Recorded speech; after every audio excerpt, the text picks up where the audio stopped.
Hi, it's Cindy here.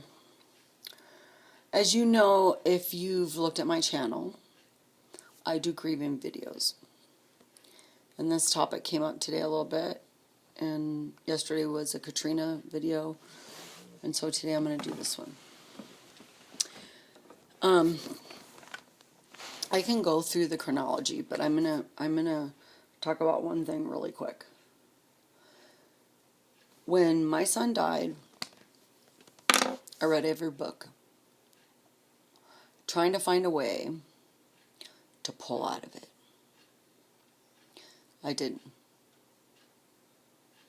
I was subsequently put in a psych ward because I refused to eat. I refused to leave a dark room. I refused to go outside.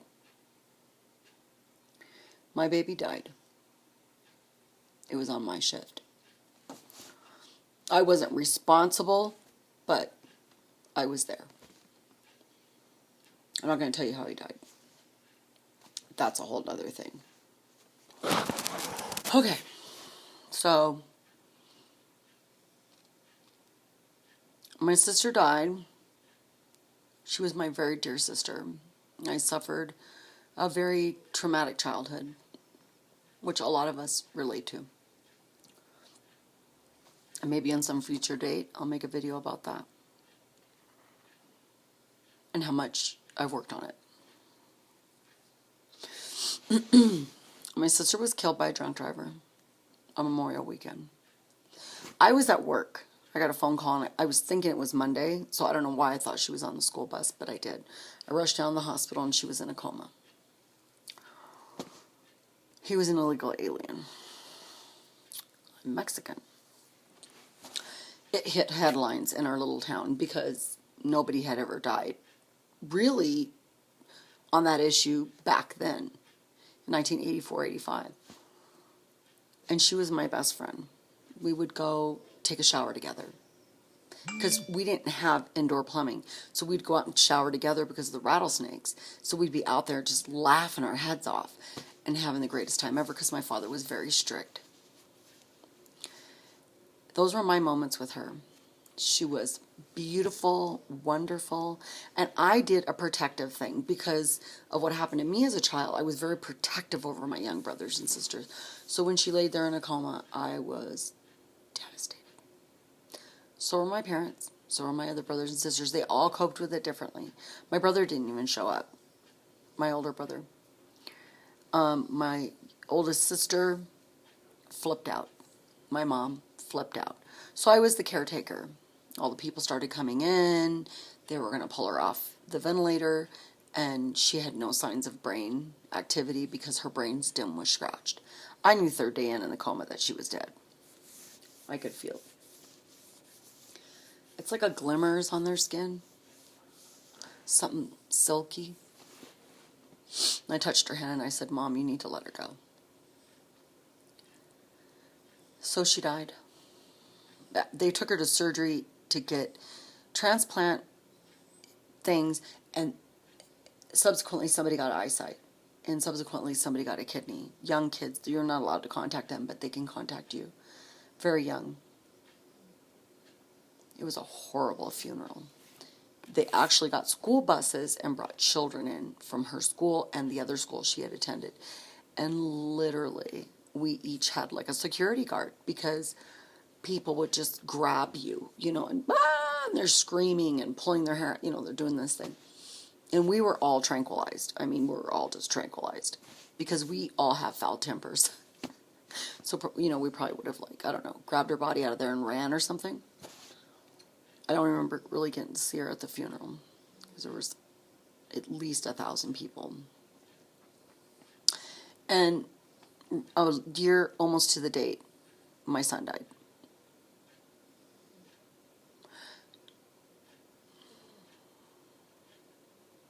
It's hard because his birthday's coming up. I remember sitting outside the hospital when the doctor told me and thinking, God, we'll just stop for a minute so I can catch up.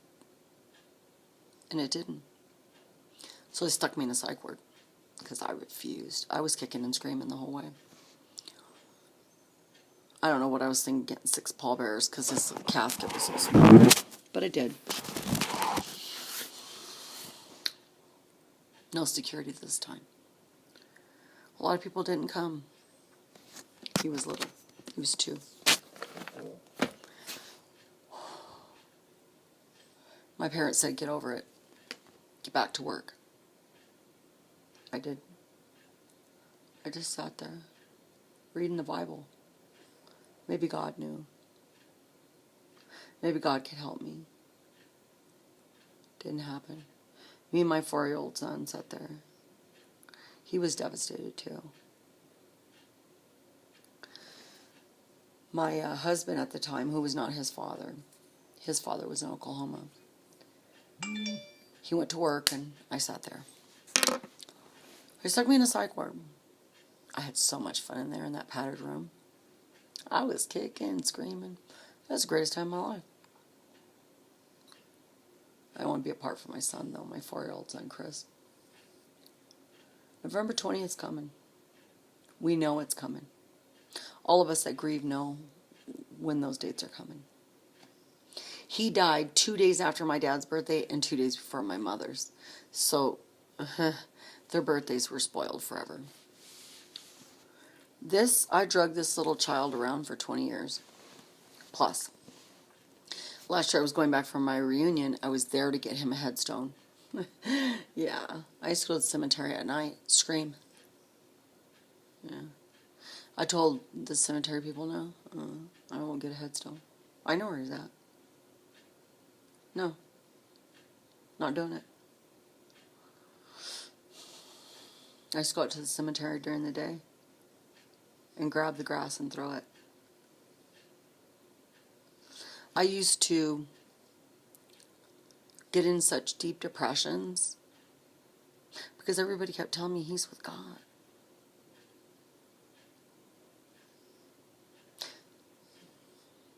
See, it's hard for me to talk about it because people say the wrong things. He's with God. I searched that Bible front to back. At the time, I was a Christian. I'm not going to say I'm not now. I'm not going to say I'm not, and I'm not going to say I am, because my religious beliefs are my own. Church told me to get over it. Go on with my life. In the valley of the shadow of death. He's my son. She was my sister. I miss her. Reading books together, laughing. While my father was drunk and tearing the house apart. But he was a good man. He just had a disease. His father didn't come to the funeral, though he did call the funeral home and say he was on his way. He never came. I've called him in Oklahoma for probably 10 years. I called him late at night, screaming at him. How dare you? He's with God. He's with angels. Angels. When they're babies, they say that. They're with angels. I said, then fuck him. Fuck those angels. He's my boy. How dare you? And I kept it in. When people would say things like that, I kept it in. When people gave me little, condolences, kept it in. But when I was alone at night, I would be on my face, screaming in pain. How do you say goodbye on your watch? My sister, my son.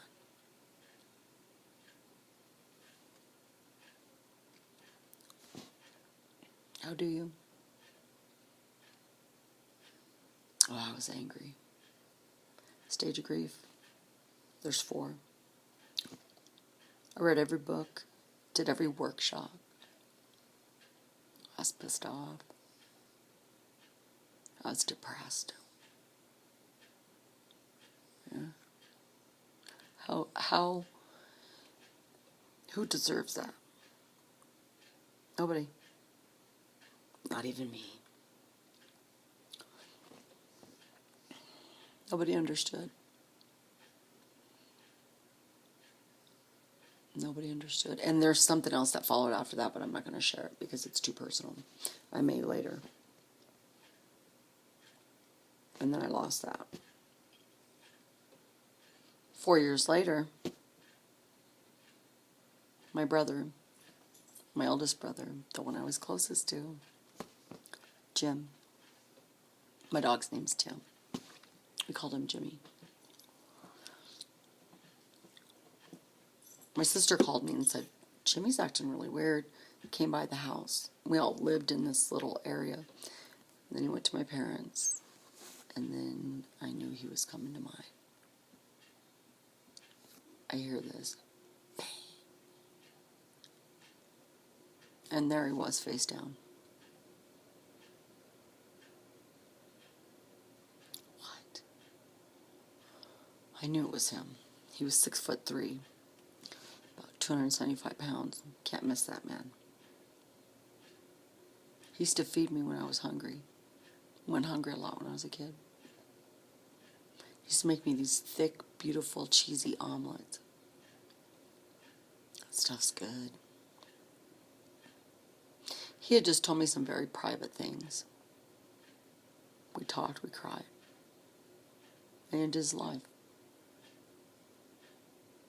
He worked in Alaska.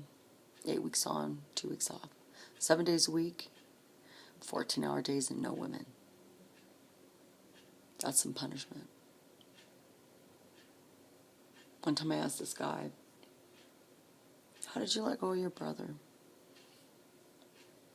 And he said, my brother didn't die with any peace. He said, well, he has peace now. It's a good one, right? So here I am, my sister, my son, and I'm always a strong one. Like, everybody else falls apart, and I'm like cooking, dinner. How do you just stop it? Well, first of all, you don't. Second, there's probably 10 comments, which I've given all my copies away, so I don't have the Grief Recovery Handbook. But for those of you that want it, it's there in the used bookstore. There's probably 30 at a time. I usually keep about 50 of them, and I subsequently give them away. They're like $2 each. It's called the Grief Recovery Handbook. Some specialist wrote that. You do a chart. They explain what happened. Now, I did every book that you could think of. I used to go to Barnes & Noble and sweep the aisles. What new book was out to help me feel better? Because it's not getting better. When those dates were coming, I ended up at the cemetery screaming, pulling grass, and hitting people. My friends knew what they were signing up for when they took me to that cemetery. Did it for a long time. Years. I think that's probably why I'm in Colorado now. I had to get away from it. People said all the wrong things. He's with angels. He's with God. There's a special place in heaven for babies. He's in heaven. Heaven's me. I'm his mom. Heaven is me. Who could love him more than me? God? Oh, me and God tangled. I used to shout profanities out in the desert. They would take me out in the desert, my friends, so I could throw rocks at God. I remember grieving and people walking away from me because they didn't want to feel it. I now speak at universities. I know what helps. But for 20 years, I fought it every step of the way. And I finally had to hit my knees and say, God, I'm so sorry.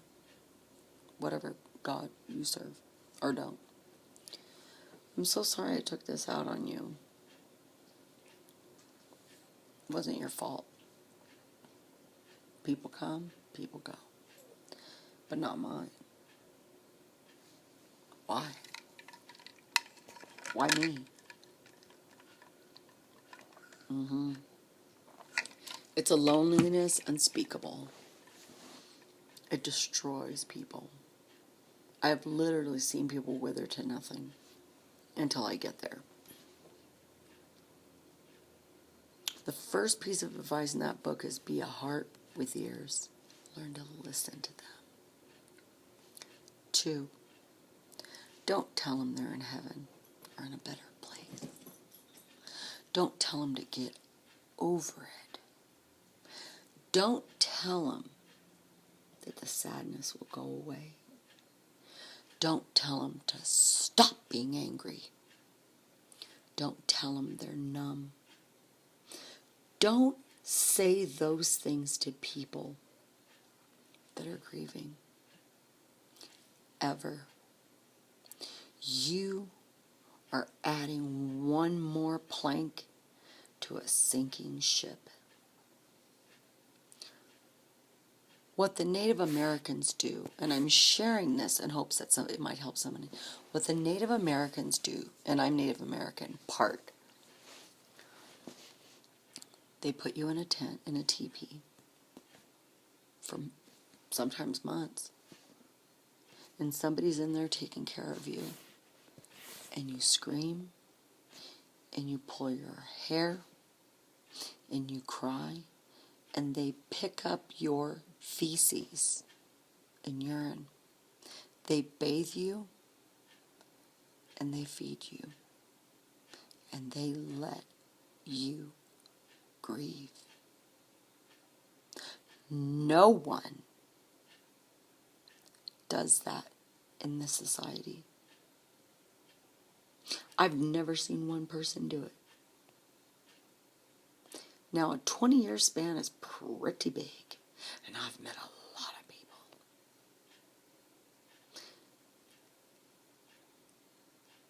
I've heard the Jesus comment so much, it was crammed down my throat.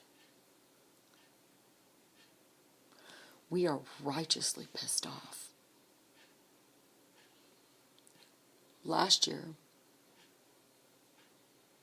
I died 3 times in a night due to a complication. And I lived. I woke up and I was in a wheelchair. Didn't even know I died. Subsequently, I was in the hospital. And I had to go back in. And I get a phone call. Now, there was only 3 people left and there was 13 of it. There was 13 people in the house when I was growing up. There was 3 people left. I was the one that was never supposed to make it because I was the rebel, the black sheep, blah, blah, blah. Though I was the strong one and took care of everything. And I got a phone call that my sister, who had just started talking to me in the last year because of our childhood, and she was the vault keeper. She was the one that knew all my parents' secrets. She called me and said, it's time to get clean. I said, cool. And we talked for 9 straight months. And I mean, we talked every day, 3 and 4, 5, sometimes 10 times a day. Clearing up the wreckage of our past. The death of my son, the death of our sister, the death of our brother. Which, by the way, because my brother committed suicide, my family just shoved that one under the rug like it didn't happen. That they lose face. I grieved. How dare you not respect him? He's at peace. So, get a phone call. She dropped dead. My eldest sister, Lisa, dropped dead. Woke up in the morning. They found her on the ground. Her 2 children are drug addicts. They found her on the side of the bed. Blood coming out of her eyes. The doctor prescribed a fatal dose of medications. 3 that you never cocktail. My sister was put in a mortuary. And she laid there. I was not allowed to see her. They actually got an injunction so many of us couldn't. Oh, they knew if I came, I would have raised hell. I was cool. My parents, I let my parents be first. I mean, that was her child. But she was my sister. And I wanted to go in that cold box and say, I love you, sis. Thank you for clarifying that stuff. Thank you for owning your side of the street. But they didn't let us do it. They got a power of attorney, so we couldn't do it. And then they didn't even bury her or cremate her. Got the police report. I got an attorney, and I tried to see her. I knew I had to see her. They did not allow me. Because my parents were in control because their children were drug addicts and they couldn't make a coherent decision. So my parents took control, and God forbid if you step on my parents' toes. That's the reason I'm not in their life. But that's okay. Because I've forgiven them. But to not let me see my sister was brutal. I just wanted to say, sis, I love you. And I will grieve you.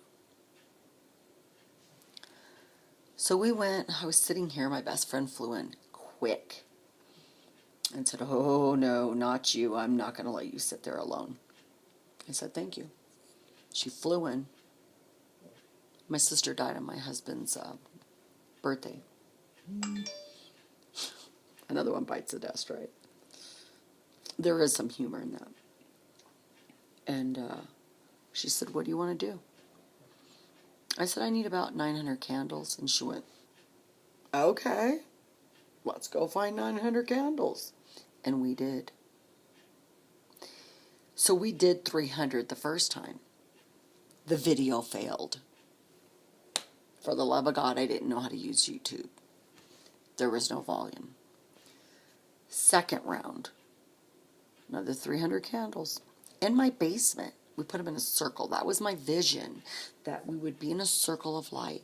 And I could just let it out. So we sat down there. Videotaped it again. Frickin' tape didn't film. Because once we'd get in the center, light all the candles, sit in the center, turn on the camera. I don't have a video camera. I have an iPad. It didn't record. So I called a couple guys I knew. And I said, man, could you help us light these candles and make sure this video's playing? Because I had a setup of songs I wanted to do. There were specific songs I wanted to play. And there were specific things I needed to say to specific people that didn't honor her. I was doing it right this time. Because I speak at universities now, and I did the Grieving Recovery Handbook, and I went to drama therapy, and I did a lot of stuff. No therapist could help me. I swear to God. I just got boom, boom, boom, boom, and I just got hit everywhere. So, anyway, go downstairs. I light another 300 candles, but we run the video first to make sure the audio was working, the filming was working. What was happening is the heat was heating up the iPad, and it couldn't record. Well, I wasn't going to go buy no video camera. I just wanted to record it. It's now on YouTube. I get a lot of comments around certain times, especially holidays. People don't understand it. They're like, why are you so angry? What do you think? I loved her. I'm angry because I want her back. I'm angry because of the way she died. I'm angry because I didn't get to see her. I'm angry. When is this society going to let people be angry? There's a difference between anger and people going and slitting somebody's throat. There's a huge difference. Anger is not a bad feeling. It's normal. So when you make something abnormal out of it, it has nothing to do with the normal feeling. It's like saying somebody loves somebody and they killed them. Well, that's nothing to do with it. You are numb, you are angry, you're in shock, and everybody says, let it go. You're killing us when you say that. You can't. You don't know how.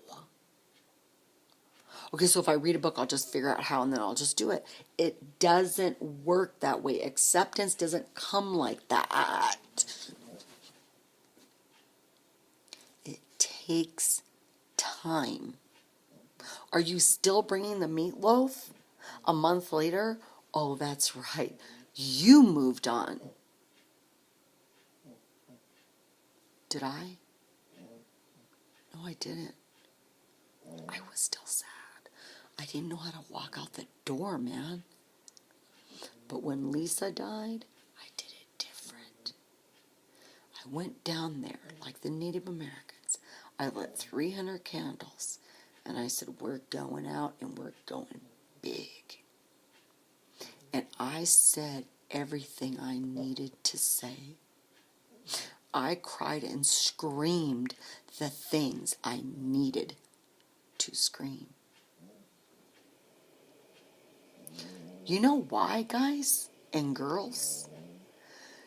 Because they are in our soul. They are every fiber of our being. Those memories can't be washed away. Get over it. Let it go. 3 days in. That's what people said to me. And I know thousands of people that were told the same thing. Because when I go and talk at universities, guess what I say to them? The chronology of what happened to me, and the whole time I'm doing it, tears are streaming down my face, and they are like this. Tears running down their face. You know why? It isn't because of me grieving. It's because each of those people have it in them. And they stuffed it, they numbed it, and they did everything they could to run away from it.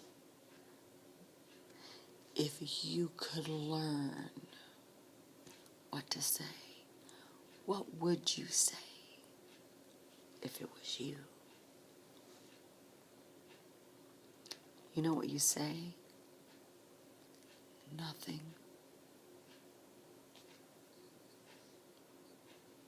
You get their favorite food,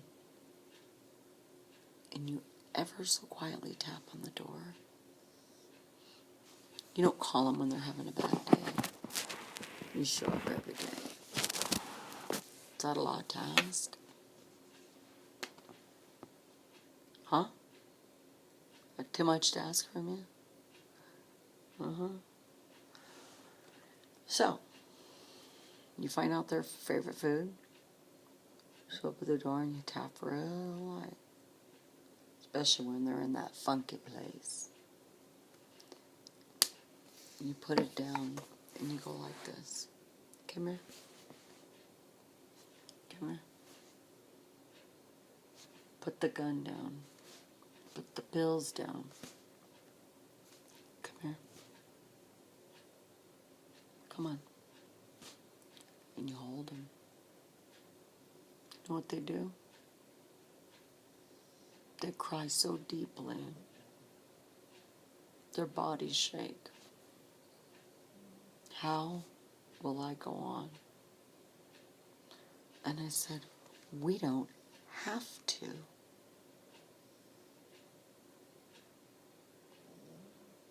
Are you mad right now? No. Are you numb right now? A little. Are you mostly sad right now? Yeah. I said, well, let's just sit here. Do you want to eat a little something? Do you need me to get you some tea, water? No. And tears are rolling down their face. They haven't taken a shower in days. They stink. You know what I said? I'm not leaving. Right here. I'm a heart with ears. Hear what they're saying. What are they saying? Nothing. There are no words. And I just hold them, and they cry until they fall asleep, and sometimes they don't fall asleep for a long time. And I don't either, because they're worth it. And they never forget me. And I say, you owe me nothing. It's my duty and my responsibility, and I love you. If they're angry, I say, what do you want to do? Do you want to go fuck up the police? What do you need to do? Do you want to go break some laws? What do you want to do? Do you need to go out to the desert and throw stones like I did? Or you want to go to the cemetery and, like, I don't know, TP the place? What do you want to do?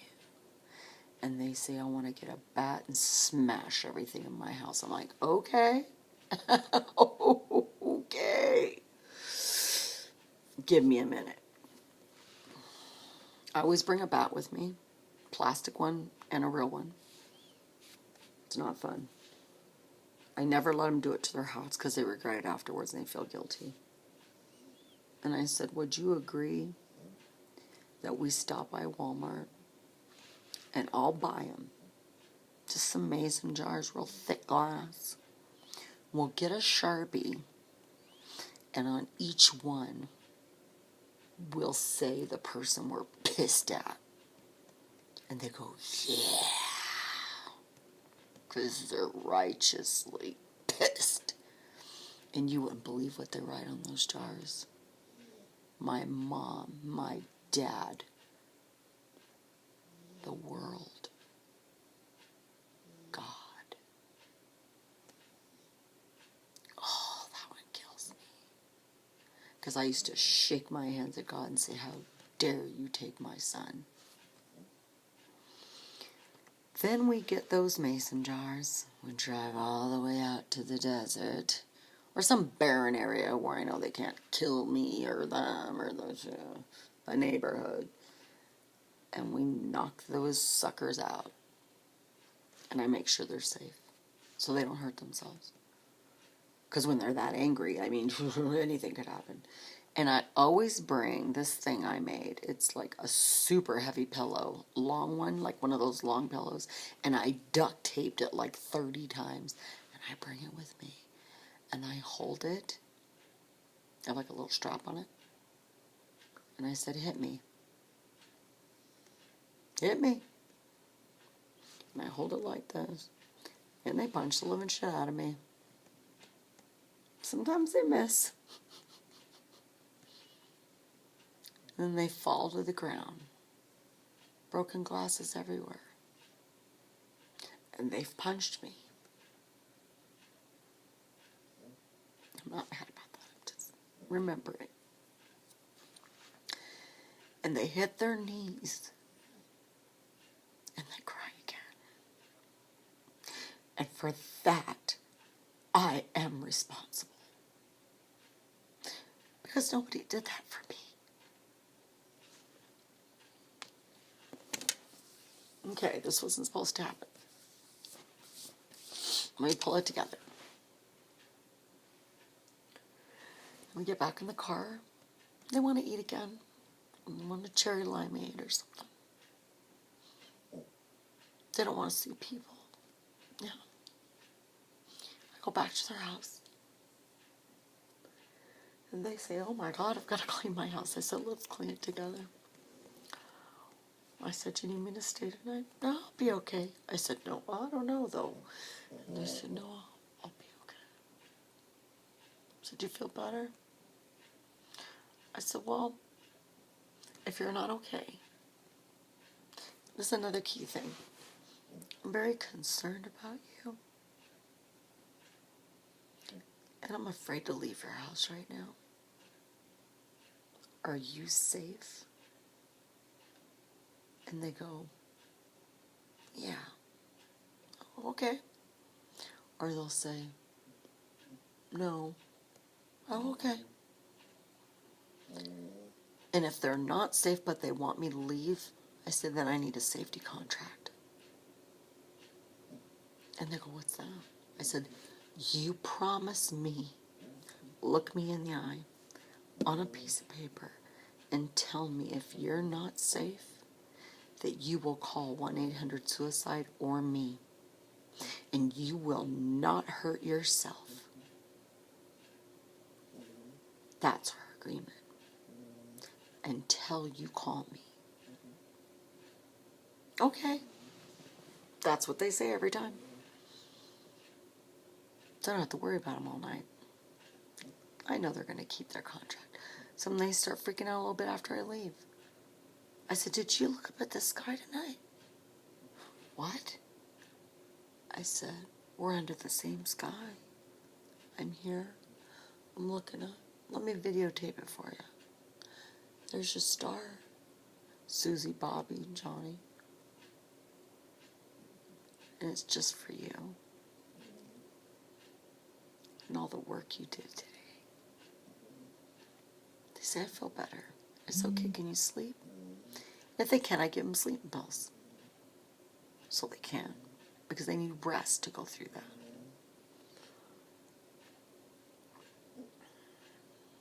The next day, they feel better. They forget about it. They got it all out. They threw up. A couple days later, here we go. We do it again. We try something else. We keep going. Sometimes they forget, and it starts all over again. It's so cruel. God has them. They're with the angels.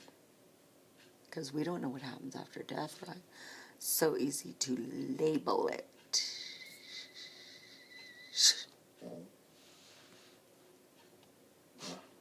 Stop. Stop saying those things to those people. If I had one of the grief recovery handbooks, I would tell you those 10 things that you can say. So I go to universities and I walk in the room. I used to have note cards. I threw them away. Right out the car door window when I pulled up to the university, I threw them out. I walked in there and I went, okay. Hi guys, my name is Cindy. In 1985, and the tears start, and I look at the audience. Sometimes there's 150, 300. I look, and they're all crying.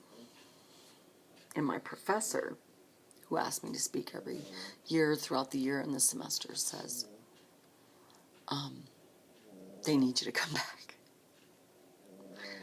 They subsequently keep me in the lobby for 8 straight hours. I get all their numbers. They give me all their numbers. I make them make a safety contract. And we start going through this process again with a complete stranger. Because I know how it feels. I don't have to think about it. I don't have to ponder it. I'm not Socrates. I know how it feels when your guts are ripped out and you're sitting there looking at your heart and it's not even beating. I am an advocate for grieving people. Have you volunteered at hospice? Didn't think so. I'm angry that this society doesn't have a solution. I'm angry that I have to go speak at universities and teach young people that it's okay to cry. And that I'll be there a month later, and 6 months later, and at every anniversary, and every single time they have a birthday, and I'm a human. I'm a spiritual being having a human experience, actually.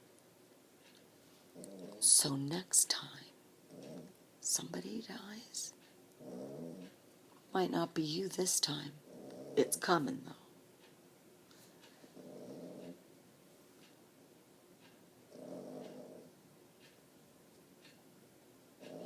Make a pillow with duct tape. It's not that much money, baby. The long one. And get a lot of duct tape. And take it with you. And go somewhere where the cops can't hear you. And let them beat the shit out of that thing. I have so many names on Sharpie written on that pillow. There's no more room. I'm going to have to make another pillow. I'm not ranting about it. I'm fucking telling you, dude. There's nobody telling you at the funeral, memorial, service, cremation, whatever.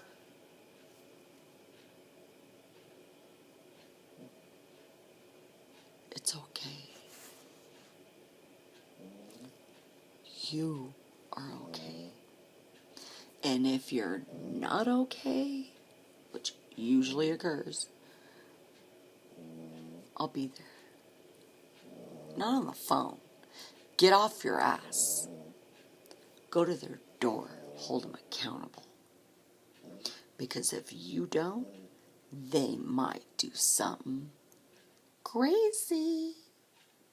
Can you live with that? I can't. And they're complete strangers. But we're like this.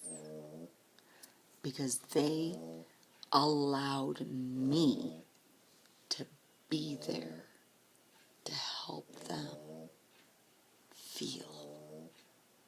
Come on, folks. Wake up. It's time. You need to think about it. Are you mad at me because I'm saying this? Get over it. I don't care. That's my story. I'm sticking to it. If you don't like it, leave your negative comments. I'm probably not going to answer anyway. And for those of you that are looking for an answer on YouTube right now, and you need to get a hold of me, you leave a comment and say, girl, I need you. And I will find a way, hell or high water. And I will help you. Look at me. I help people. I don't care. You matter. And how you feel matters. And if you're posting it on Facebook, it doesn't mean anything. I get it. Twitter doesn't help. Your friends aren't there. Everyone stop bringing meatloaves. You're freaking hungry. You don't know how to cook, you don't know how to shower, and you just don't know what to do. I know. So if any of you are out there and you haven't lost somebody, or you kind of understand, or you don't know what to do about it, be a heart with ears. 2, don't make one of those stupid comments that doesn't apply. 3, learn to listen to them and do what is necessary to support that person like a Native American would in a teepee so they can let it out. And if it's going to take you driving in some crazy location or TP in the police department, then Jesus Christ, do it if it makes you feel better. Don't break the law like bad because you go to jail. Then you'll be in jail grieving. Let's not go there. This is not a funny video, and this is not to be made fun of. But I hope you'll understand. And I told my story so you know that you can trust me. And I'm saying this for the people out there that are lost, confused, and are alone. And if you watch this, I love you.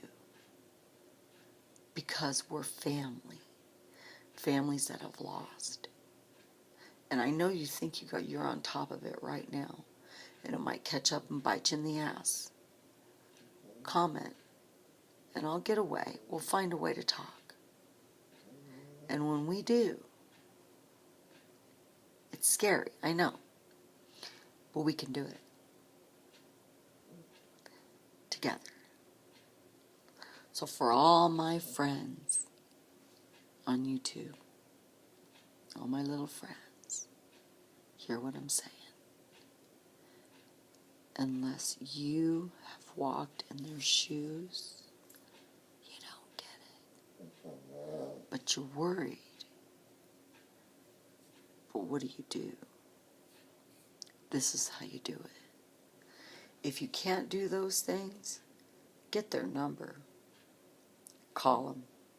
And don't stop calling. But guess what they do? They turn their phone off. The ringing bugs them. They're hanging on. Ouch. The society's in trouble. The Grief Recovery Handbook saved my life. There's actually a point in the book that says, are you doing this book alone? Oops. I'm such an overachiever. I wrote my forgiveness letter. I did those charts. But I read those words and it was simple. So if you're sitting here watching tonight, today, afternoon, because you could pull these moves at any time. I know that. Just know I'm with you and you're not alone. Call 1-800-SUICIDE. They'll listen. Just tell them how you feel. You won't end up in a hospital. Just say, I'm sad or I'm angry. They're there 24 hours a day, 7 days a week. Call them. They get paid to be there. Been there. It's okay. I don't want you to be alone. Not like that. I've been there too many times. And I know that you're out there. I love you. And we're family. Peace. And be you. Mad, sad, glad, angry, pissed off, not letting go, pissed off at the memorial, pissed off at the funeral, pissed off at the fucking one. I don't care what you're pissed at, and I don't care what you're sad about. Whatever that looks like, I can handle it. Can you? 1-800-SUICIDE. They're paid to listen to you. If I can't get you from where I'm at, I want to make sure you're safe tonight. I promise after 20 years, I'm living now. This too shall pass. Takes time. Be safe. And know that you're not alone anymore. My name is Cindy, and I'm a recovering griever. My name is Cindy, and I'm a recovering alcoholic and a drug addict. My name is Cindy, and I'm still a mom. My name is Cindy, and I'm a wife. My name is Cindy, and I'm a spiritual being having a very human experience. Don't feel sorry for me. Be there for me. That's a lot in this world, isn't it? It's sad. I'm holding back tears this whole time. You deserve more. I know they've said all the wrong things. Let's do something right. Let's do it with style. Go in my videos and look for part 1, 2, and 3 of my sister's memorial. Look at what I had to say and what I went through. I'm going to be 50. I had a lot to say. So you'll know it's okay to do your own memorial, especially if you don't like the one that happened. Give yourself honor and dignity. And there's dignity in grieving. And I know what you're going through. For those of you that are here to get help, I'm here. For those of you that don't know what to do, hear what I'm saying with these. I also do sign language. Do you need that? For those of you that are trying to reach out to someone that's been through it, or your goldfish died and you're trying to walk through it, usually starts with a goldfish and ends up somewhere in a human being somewhere in your life. It's not the goldfish you're upset about. It's about 50 more people you've lost. That's cool too. Leave a comment and I'll be there. We'll find a way. But until then, just know you're not alone. Not today, not tonight, not anytime. Cindy Lou signing off.